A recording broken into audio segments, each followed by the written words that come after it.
नमस्कार, जनादेश में आपका स्वागत है। मैं हूं आपके साथ खुशबू सिंह। खबर शुरू करने से पहले एक नजर आज की हेडलाइंस पर। हेडलाइन के प्रायोजक है सुशीला चैरिटेबल ट्रस्ट, जहां लोक हित और विकलांग लोगों की सहायता करना ही है कर्म, जिसका एक ही नारा जनहित में योगदान कराना।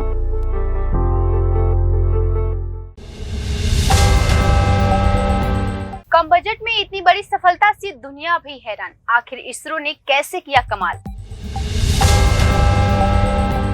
इसरो कमांड सेंटर में भावुक हुए मोदी, कहा वहां पहुंचे जहां कोई नहीं पहुंचा। जब बेंगलुरु बना इसरो का मुख्यालय, इंदिरा गांधी के सामने सतीश धवन ने रखी थी 2 शर्त। स्वामी प्रसाद मौर्य का विवादित बयान, अब हिंदू राष्ट्र पर की ये टिप्पणी। ज्ञानवापी परिषद का सर्वे आगे बढ़ेगा या नहीं, इलाहाबाद हाईकोर्ट जल्द सुना सकती है अहम फैसला। मुदर में ट्रेन के प्राइवेट कोच में आग लगने से 10 लोगों की मौत। यूपी के 63 लोगों ने तीर्थ यात्रा के लिए बुक किया था। कॉफी बनाते समय सिलेंडर फटा। मध्य प्रदेश में हुआ मंत्रिमंडल विस्तार, उमा भारती के भतीजे राहुल समेत इन चेहरों ने ली शपथ। ये थी अभी तक की बड़ी और अहम खबरें। अब समाचार विस्तार से। कम बजट में इतनी बड़ी सफलता से दुनिया हैरान। आखिर कैसे किया इसरो ने ये कमाल। चंद्रयान 3 मिशन की कामयाबी के बाद भारत की धमाल बढ़ गई है दुनिया भर में। दुनिया भर के वैज्ञानिक इस बात से हैरान है कि आखिर इतनी कम बजट में इतनी बड़ी कामयाबी के पीछे राज क्या है। कम बजट में भी किसी मकसद को हासिल किया जा सकता है। भारत ने उसे कर दिखाया है। 23 अगस्त को चांद के दक्षिणी ध्रुव पर विक्रम लैंडर को कामयाबी के साथ उतारकर इसरो और भारत ने साबित कर दिया है कि इरादे दृढ़ हो, समझ विकसित हो तो किसी भी तरह की बाधा सामने नहीं आती। चंद्रयान 3 के बजट को देखें तो महज 600 करोड़ में कामयाबी हासिल हुई है। अगर इसकी तुलना चंद्रयान 2 के बजट में करीब 900 करोड़ से करें तो उससे कम बजट में चंद्रयान 3 को चांद की सतह पर भारत पहुंचने में कामयाब हुआ। अगर इसे रूस लूना 25 मिशन से तुलना करें तो आधे से भी कम बजट में भारत ने सफलता हासिल की है। बता दें कि लूना 25 मिशन ने रूस में 1600 करोड़ खर्च किए थे। यही नहीं, अगर चंद्रयान 2 के बजट को देखें तो बहुत सी ऐसी मेगा फिल्म है जिन्हें बनाने में इससे अधिक रकम खर्च की गई है। कम बजट के बारे में इसरो के निदेशक एम सोमनाथ से किसी ने सवाल किया तो जवाब दिए थे कि ये तो सदस्य है, इसी सवाल का जवाब तलाशने की हम कोशिश कर रहे हैं। एक मिशन से दूसरे मिशन की तुलना को वैज्ञानिकों से ही नहीं बताया, लेकिन यह जरूरी है कि इस स्वदेशीकरण, कुशल कार्य क्षमता और सस्ते श्रम शक्ति से यह संभव हो सके। लूना 25 को चंद्रयान 3 के प्रक्षेपण के करीब 28 दिन बाद छोड़ा गया। चांद पर भारत के उतरने से पहले लूना 25 को उतरना था, हालांकि उनका मिशन नाकामयाब हुआ। दरअसल चांद की कक्षा में सीधे दाखिल होने के लिए लूना 25 में एक अतिरिक्त बूस्टर लगाया गया था, लेकिन चंद्रयान मिशन में वैसा कुछ नहीं था। लिहाजा चांद तक पहुंचने के लिए चंद्रयान 3 को धरती की कक्षा के साथ साथ चांद की कक्षाओं में चक्कर लगाने पड़े हैं। जानकार बताते हैं कि रॉकेट के स्केल को आप जितना बड़ा करेंगे, खर्च उतना ही अधिक होगा। जहां तक भारत की बात करें तो हम पहले से ही मौजूद अपने रॉकेट सिस्टम पर लगातार शोध कर उसे और उपयोगी बनाने की दिशा में काम करते हैं। अगर आप जीएसएलवी को देखें तो उसमें पीएसएलवी के मूल सिद्धांतों को बराबर रखते हुए बदलाव किया गया है। उसका फायदा कम बजट में नजर आता है। इसरो के निदेशक सोमनाथन ने बताया कि रॉकेट के निर्माण में स्वदेशीकरण का खासा ध्यान दिया गया है। एक और जानकार ने बताया कि अगर आप नासा की बात करें तो वो बड़े बड़े उद्योग घरानों को रॉकेट निर्माण की जिम्मेदारी देने के बाद उनकी खरीद करते हैं और लागत बढ़ती जाती है। भारत में ज्यादातर चीजों को खुद बनाया जाता है और इंडस्ट्री का उपयोग वेंडर के तौर पर करते हैं और लागत में कमी की यह बड़ी वजह है। विकसित देशों को तुलना में भारत में मैन पावर आने वाला खर्च 10वां हिस्सा होता है। यही नहीं, इसरो की टेस्ट प्रक्रिया से भी लागत में कमी आती है। इसरो से जुड़े एक वैज्ञानिक के मुताबिक परीक्षण के समय हम अपने सभी संशोधनों का सर्वेक्षण उपयोग करते हैं। यूरोप में जहां हम एक इंजन को पास करने के लिए 8 टेस्ट किए जाते हैं, वहीं 2 टेस्ट में उसे दर्ज पर पहुंचते हैं। ज्यादातर जरूरी होने पर ही तीसरा टेस्ट करते हैं और यही वजह है हार्डवेयर की लागत में कमी आती है। इसरो कमांड सेंटर में भावुक हुए प्रधानमंत्री नरेंद्र मोदी। कहा, हम वहां पहुंच गए हैं जहां कोई नहीं पहुंच सका। पीएम मोदी आज इसरो के कमांड सेंटर पहुंचे और वहां उन्होंने वैज्ञानिकों को संबोधित करते हुए भावुक हो गए। पीएम मोदी ने कहा कि देश के वैज्ञानिकों, आपका जितना गुणगान और सराहना करूं वो कम है। प्रधानमंत्री नरेंद्र मोदी इसरो कमांड सेंटर में वैज्ञानिकों को संबोधित करते हुए भावुक हो गए। इस मौके पर पीएम ने कहा कि मैं आप वैज्ञानिकों को सैल्यूट करना चाहता हूं। ये कोई साधारण सफलता नहीं है, यह अंतरिक्ष में भारत के सामर्थ्य का शंखनाद है। पीएम मोदी ने कहा कि जिस पॉइंट पर मून लैंड उतरा उसे शिव शक्ति के नाम से जाना जाएगा। शिव में मानवता का संकल्प समाहित है। शक्ति में हमें उन संकल्पों को पूरा करने का सामर्थ्य मिलता है। देश में मेरे वैज्ञानिकों ने ये संभव किया। आप जितना गुणगान और सराहना करूं वो कम है। साथियों, मैं वो फोटो देखी जिसमें मून लैंडर ने अगर तरह मजबूती से चांद पर अपना पैर जमाया है। एक तरफ विक्रम का विश्वास है तो दूसरी तरफ प्रज्ञान का पराक्रम। हमारा प्रज्ञान लगातार चांद पर अपनी छाप छोड़ रहा है। यह अद्भुत है। 23 अगस्त को जब भारत ने चंद्रमा पर तिरंगा फहराया, उस दिन हिंदुस्तान अब उसे स्पेशल डे के रूप में मनाएगा। वैज्ञानिकों को संबोधित करते हुए प्रधानमंत्री मोदी ने कहा, 23 अगस्त को जब टचडाउन हुआ तो पूरा देश हर्ष से उछल पड़ा। कुछ स्मृतियां अमर हो जाती हैं। वो पल अमर हो गया। वो पल प्रेरणादायी हो गया था। हम भारतीयों को लग रहा है कि वो विजयी अपनी है। हम भारतीयों को लग रहा था कि जैसे वो एक बड़े एग्जाम में पास हो गए हों। आप भी बधाई के संदेश दिए जा रहे हैं। यह आपने संभव बनाया। पीएम मोदी ने कहा कि चंद्रयान 2 के पदचिन्ह जहां पड़े थे उसके नामांकन का प्रस्ताव था, लेकिन हमें प्रण लिया था कि चंद्रयान 3 चंद्रमा पर पहुंचेगा तो हम दोनों पॉइंट्स का नाम एक साथ रखेंगे। चंद्रयान 2 से जिस स्थान पर पदचिन्ह छोड़े वो पॉइंट्स अब तिरंगे के नाम से जाना जाता है। पीएम मोदी ने कहा कि कभी कभी लगता है कि आपके साथ अन्याय कर देता हूँ। बेसब्री मेरी और परेशानी आपकी। सवेरे सवेरे मन करता था कि जाऊं और आपको नमन करूं। आपको परेशानी होगी। मैं जल्द ही आपके दर्शन करना चाहता हूं। आप सबको सैल्यूट करना चाहता हूं। सैल्यूट आपके पैशन को, सैल्यूट आपके धैर्य को, सैल्यूट आपके लगन को, सैल्यूट आपकी जीवटता को, सैल्यूट आपके जज्बे को। आप देश को जिस ऊंचाई पर लेकर गए हैं यह कोई साधारण सफलता नहीं है। यह अनंत अंतरिक्ष में भारत के वैज्ञानिक समर्थ का शंखनाद है। हम वहां पहुंच गए हैं जहां कोई नहीं पहुंचा था। हमने वो किया जो पहले किसी ने न किया। ये भारत है निर्भीक और जुझारू भारत। ये वो भारत है जो नए तरीके से सोचता है, जो डार्क जोन में जाकर भी रोशनी की किरण फैला देता है। ये भारत दुनिया की समस्याओं का समाधान करेगा। प्रधानमंत्री मोदी ने कहा कि आज पूरी दुनिया भारत की वैज्ञानिकों के स्पिरिट और टेम्परोमेंट का लोहा मान चुकी है। चंद्रयान अभियान केवल भारत की ही नहीं पूरी मानवता की सफलता है। हमारा मिशन जिस क्षेत्र को एक्सप्लोर करता है उसे पूरे विश्व के लिए मून मिशन के रास्ते खुलेंगे। ये चांद को सदस्य तो खोलेगा, वहीं धरती के लिए भी नए रास्ते खोजेगा। मैं फिर सभी वैज्ञानिक, टेक्नीशियन और अभियान से जुड़े सभी सदस्यों को बधाई देता हूँ। मेरे परिवार जन, मैं जानता हूँ टचडाउन को वैज्ञानिक नाम दिए जाने की परंपरा है। जिस स्थान पर चंद्रयान 2 उतरा उसका भारत ने नामकरण करने का निर्णय किया। जहां चंद्रयान का लैंडर उतरा उस पर पॉइंट्स को शिव शक्ति के नाम से जाना जाएगा। यह शिव शक्ति पॉइंट्स हिमाचल से कन्याकुमारी तक जुड़े होने का एहसास कराता है। जब बेंगलुरु बना इसरो का मुख्यालय, इंदिरा गांधी के सामने सतीश धवन ने रखी थी 2 शर्तें। इसरो के बेंगलुरु में मुख्यालय बनने के बेहद दिलचस्प है। विक्रम साराभाई जो स्पेस साइंस के जनक माने जाते हैं, उनके निधन के बाद जिम्मेदारी सतीश धवन के कंधों पे आ गई थी। उन्होंने इंदिरा गांधी से कहा कि वो इन 2 शर्तों का भी कमान संभाल सकते हैं, जिसमें इसरो मुख्यालय को बेंगलुरु ले जाना था। इसरो के खाते में एक से बढ़कर एक कामयाबियां हैं। कामयाबियों की सीढ़ी चढ़कर 23 अगस्त को इस संगठन ने इतिहास के पन्नों में एक और नया अध्याय जोड़ दिया। 23 अगस्त शाम 6:04 पर देश की नहीं दुनिया की निगाहें टिकी थी। मौका भी खास था। चंद्रयान 3 मिशन सभी पड़ावों को पार करते हुए अपने मंजिल के बेहद करीब था। इसरो वो कमाल करने वाला था जिसे आज तक कोई न कर पाया था। घड़ी की सुई जैसे ही 6:04 पर पहुंची, इसरो के निदेशक एस सोमनाथन ने कहा, मिशन कामयाब, और इस तरह से दुनिया ने भारत पहला देश बन गया जिसने चांद के दक्षिणी ध्रुव पर विक्रम लैंडर को उतार दिया।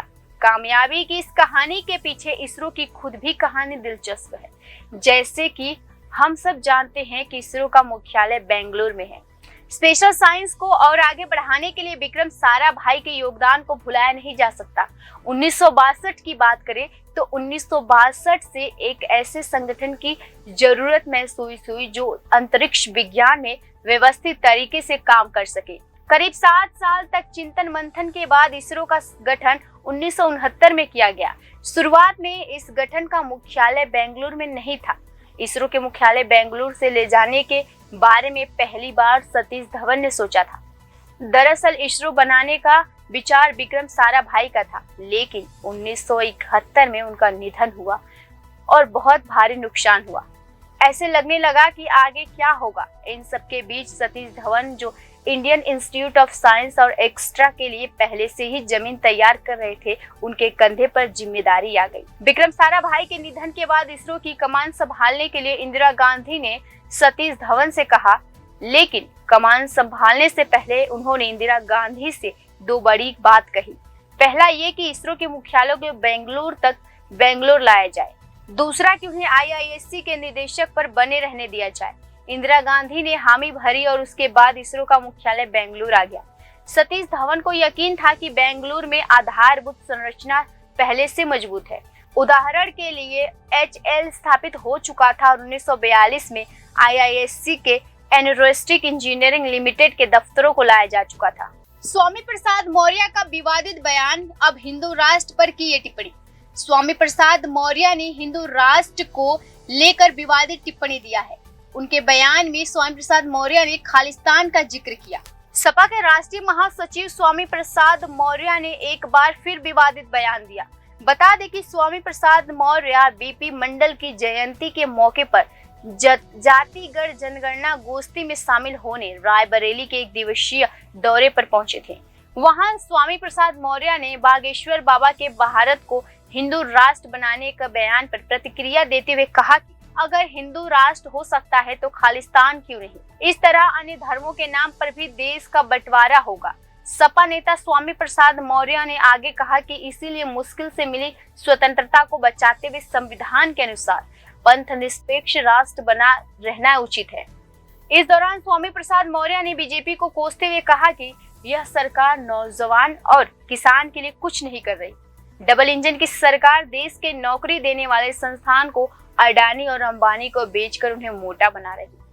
गौरतलब है कि स्वामी प्रसाद मौर्य पहले भी कई बार विवादित बयान दे चुके हैं। हिंदुओं की पवित्र पुस्तक रामचरितमानस पर भी स्वामी प्रसाद मौर्य विवादित टिप्पणी कर चुके हैं। स्वामी प्रसाद मौर्य ने रामचरितमानस की एक चौपाई को विवादित बताते हुए उस पुस्तक से हटाने की मांग की थी। हालांकि इसका माफी विरोध भी हुआ। जान ले कि स्वामी प्रसाद मौर्य पूर्व मंत्री रह चुके हैं। वो योगी सरकार के पहले टर्म में और उससे पहले मायावती की सरकार में मंत्री रह चुके हैं। सपा से पहले स्वामी प्रसाद मौर्य बीएसपी और बीजेपी दोनों पार्टियों में भी रह चुके हैं। 2022 में यूपी विधानसभा चुनाव से पहले स्वामी प्रसाद मौर्य ने बीजेपी छोड़कर सपा दामन थाम लिया था। 2022 में स्वामी प्रसाद मौर्य ने कुशीनगर की फाजिल नगर सीट से चुनाव लड़ा था। हालांकि उन्हें करीब 26,000 वोट से करारी शिक्कत का सामना करना पड़ा। ज्ञानव्यापी परिसर का सर्वे आगे बढ़ेगा या नहीं, इलाहाबाद हाई कोर्ट जल्द सुना सकती है अहम फैसला। वाराणसी के ज्ञानव्यापी परिसर में सर्वे आगे बढ़ेगा या नहीं, इस पर जल्द अहम फैसला आ सकता है। इस मुद्दे पर इलाहाबाद हाई कोर्ट में 28 अगस्त को अहम सुनवाई होने वाली है। वाराणसी के ज्ञानव्यापी परिसर में ASI सर्वे को चुनौती देने वाली याचिका पर शनिवार को अहम फैसला आ सकता है। इलाहाबाद हाई कोर्ट के चीफ जस्टिस की कोर्ट शनिवार को इस मामले पर सुनवाई करेगी। इससे पहले 25 जुलाई 2023 को जस्टिस प्रकाश पाडिया के सिंगल बेंच ने मामले में सुनवाई पूरी करते हुए फैसला सुरक्षित रख लिया था। कोर्ट ने इस याचिका पर फैसला सुनाने के लिए 28 अगस्त की तारीख तय की थी। हाई कोर्ट रजिस्ट्रार की ओर से 28 अगस्त के लिए जारी की गई कालाजिस्ट के मुताबिक अब चीफ जस्टिस की कोर्ट सुनवाई मामले में सुनवाई करेगी। बताते चले कि वाराणसी कोर्ट ने अप्रैल 2021 में ज्ञान व्यापी परिसर के ASI सर्वे पर आदेश पारित किया था। मस्जिद की इंतजामिया कमेटी ने इस आदेश का विरोध करते हुए सिविलवाद की पोषणीयता पर सवाल उठाया। इसके साथ ही इलाहाबाद हाई कोर्ट ने 2 अलग अलग याचिकाएं दाखिल कर वाराणसी हाई कोर्ट के फैसले को चुनौती दे दी थी। वाराणसी के ज्ञान व्यापी मामले पर पूरे देश की निगाहें लगी हुई है। कोर्ट में केस लड़ रहे हिंदू पक्ष का कहना है कि ज्ञान व्यापी कोई मस्जिद नहीं बल्कि प्राचीन शिव मंदिर है, जिसे औरंगजेब के समय से तोड़कर मस्जिद का रूप दे दिया गया। हिंदू पक्ष के अनुसार इस अतिक्रमण और जोर जबरदस्ती के बावजूद हिंदुओं ने अपने आराध्य स्थल का अधिकार नहीं छोड़ा और वहां पर नियमित पूजा करते रहे। लिहाजा ये स्थल 1952 से पास वर्षित एक्ट में आता है। वहीं मुस्लिम पक्ष का दावा है कि ज्ञान व्यापी एक मस्जिद है जो करीब 400 साल पहले बनाई गई थी। मुस्लिम पक्ष ने सर्वे के आदेश को गलत बताते हुए कहा कि ऐसा करने में ऐतिहासिक मस्जिद को नुकसान पहुंचेगा और यह मुसलमानों की भावनाओं को आहत करेगा। मुसलमानों का दावा है कि मस्जिद की जगह कोई मंदिर नहीं था और इस तरह की बात कहना कोरा झूठा है। तमिलनाडु के मदुरै रेलवे स्टेशन के पास ट्रेन के प्राइवेट कोच में आग लग गई। शनिवार तड़के हुए हादसे में यूपी के 10 तीर्थयात्रियों की मौत हुई, जबकि 20 लोग झुलस गए हैं। प्राइवेट कोच में यूपी के 63 तीर्थयात्री सवार थे। जिस वक्त ये घटना हुई उस वक्त पुनालूर मदुरै एक्सप्रेस से जुड़ा हुआ था। यह कोच 17 अगस्त को लखनऊ से भारत गौरव एक्सप्रेस से जुड़कर दक्षिण भारत के तीर्थस्थलों के लिए रवाना हुआ था। तमिलनाडु के मुदैरू रेलवे स्टेशन के पास ट्रेन के प्राइवेट कोच में आग लगी। शनिवार तड़के हुए हादसे में यूपी के 10 तीर्थयात्री की मौत हुई, जबकि 20 से ज्यादा लोग झुलस गए। प्राइवेट कोच में यूपी के 63 तीर्थयात्री सफर कर रहे थे। जिस वक्त घटना हुई उस वक्त कोच पुनालूर मुदैरू एक्सप्रेस से जुड़ा था। यह कोच 17 अगस्त को लखनऊ से भारत गौरव एक्सप्रेस से जुड़कर दक्षिण भारत के तीर्थस्थलों के लिए रवाना हुआ। मदुरै कलेक्टर SM संगीता ने बताया कि कोच में सभी यूपी के तीर्थयात्री थे। इस कोच को मदुरै में 2 दिन तक रुकना था। यात्रियों ने आज सुबह कॉफी बनाने के लिए स्टोव जलाया तो सिलेंडर ब्लास्ट हो गया। अधिकारियों के मुताबिक आग लगने की सूचना करीब सुबह 5:15 पे मिली, जबकि ट्रेन मदुरै स्टेशन यार्ड पे रुकी हुई थी। इसके बाद 5:45 पर फायर ब्रिगेड ने आग बुझाने का काम शुरू किया। वहीं 7:15 पर आग पर काबू पाया गया। सिर्फ प्राइवेट कोच में ही आग लगी, दूसरे कोच तक आग फैलने से बचा लिया गया। कोच में आग लगने का मुख्य कारण सिलेंडर रहा, जिसे अवैध तरीके से ले जाया जा रहा था। रेलवे के अनुसार IRCTC से कोई भी कोच की बुकिंग कर सकता है, लेकिन सिलेंडर जाने पर रोक है। इसके बावजूद सिलेंडर लेकर कोई यात्री सवार हुआ। घटना वाली जगह पर DRM समेत रेलवे के अधिकारी मौके पर हैं। झुलसे लोगों को गवर्नमेंट राजारी कॉलेज मदुरै में भर्ती कराया गया। हादसे से जुड़े 2 वीडियो सामने आए हैं, जिसमें एक महिला और कई यात्री बचाओ बचाओ चीख चिल्ला रहे हैं। थोड़ी देर बाद यह आवाज शांत हो जाती है। फायर इन्वेस्टिगेशन और पानी की बौछार रेलवे कर्मी डाल रहे हैं, लेकिन उसका असर आग पर नहीं हो रहा। आग की लपेट बढ़ती देख रेलवे ने फौरन अलग अलग बोगियों को कर दिया, जिससे कि आग दूसरी बोगियों में न फैल सके। आग से एक बोगी पूरी तरह जल चुका है। मृतकों के परिवार को रेलवे ने 10 लाख रुपए मुआवजा देने का ऐलान किया है। जहां से टिकट बुक हुए थे, उस ट्रैवलर एजेंसी के कर्मचारी अंकुर ने बताया कि 17 अगस्त को सीतापुर से रामेश्वरम के लिए टूर गया था। कुल 63 यात्री थे। 30 अगस्त को वापसी थी। हादसे में सीतापुर के आदर्श नगर निवासी एक महिला मिथिलेश चौहान और पुरुष शत्रुघ्न दमन सिंह तोमर की भी मौत हुई है। ट्रेन हादसे पर यूपी के मुख्यमंत्री योगी आदित्यनाथ ने शोक जताया। मृतकों के परिवार को 2 लाख रुपए मुआवजा देने की बात कही। उन्होंने कहा कि यह घटना बहुत दुखद है। हर पल की अपडेट ले रहे रेल मंत्री अश्विनी वैष्णव ने बात की। हादसे से घायलों का समुचित उपचार कराया जाए, इस पर नजर बनाए हैं। प्रमुख सचिव गृह ने कमान संभाल ली है। स्थानीय अधिकारियों और रेलवे के अधिकारियों के साथ बात कर यूपी के लोक उचित इलाज की व्यवस्था करने के निर्देश दिए हैं। मध्य प्रदेश में हुआ मंत्रिमंडल विस्तार। उमा भारती के भतीजे राहुल समेत इन चेहरों ने ली शपथ। मध्य प्रदेश में आज मंत्रिमंडल का विस्तार किया गया। शिवराज सिंह चौहान के मंत्रिमंडल में 3 नए मंत्री बन गए। आज सुबह भोपाल स्थित राजभवन में शपथ ग्रहण का कार्यक्रम हुआ। इस दौरान गौरव शंकर बिसेन राजेंद्र शुक्ला को मंत्री पद की शपथ दिलाई। तो वहीं उमा भारती के भतीजे राहुल लोधी को राज्य मंत्री पद की शपथ दिलाई गई। चुनावी राज्य मध्य प्रदेश के मुख्यमंत्री शिवराज सिंह चौहान ने आज अपने मंत्रिमंडल का विस्तार किया। मध्य प्रदेश में विधानसभा चुनाव इस साल के अंत में प्रस्तावित है। इससे पहले शिवराज के मंत्रिमंडल में 3 नए सदस्यों को शामिल किया गया। आज राजभवन में विधवा से राजेंद्र शुक्ला, महाकौशल से गौरी शंकर बिजेश ने मंत्री पद की शपथ ली। इसके अलावा बुंदेलखंड से राहुल लोधी ने राज्य मंत्री पद की शपथ ली। आज सुबह 8:45 पर राजभवन में शपथ ग्रहण का कार्यक्रम हुआ। गौरतलब है कि शिवराज सिंह चौहान का वर्तमान कार्यकाल मार्च 2020 में शुरू हुआ था। बता दें कि पूर्व मंत्री राजेंद्र शुक्ल एक ब्राह्मण नेता व विधवा क्षेत्र के रीवा से विधायक और गौरी शंकर बिसेन महाकौशल क्षेत्र के बालाघाट से विधायक एवं मप्र पिछड़ा वर्ग आयोग के अध्यक्ष और राहुल सिंह लोधी जो कि अन्य पिछड़ा वर्ग यानी ओबीसी से है, जो शपथ दिलाई गई।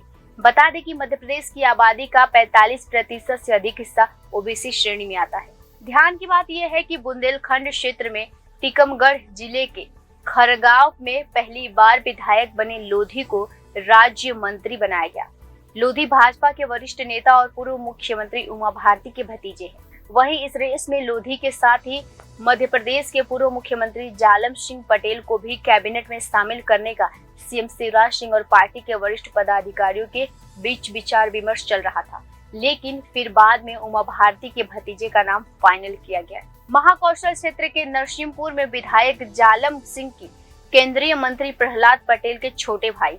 फिलहाल के लिए इतना ही। खबरों में बने रहने के लिए देखते रहिए जनादेश।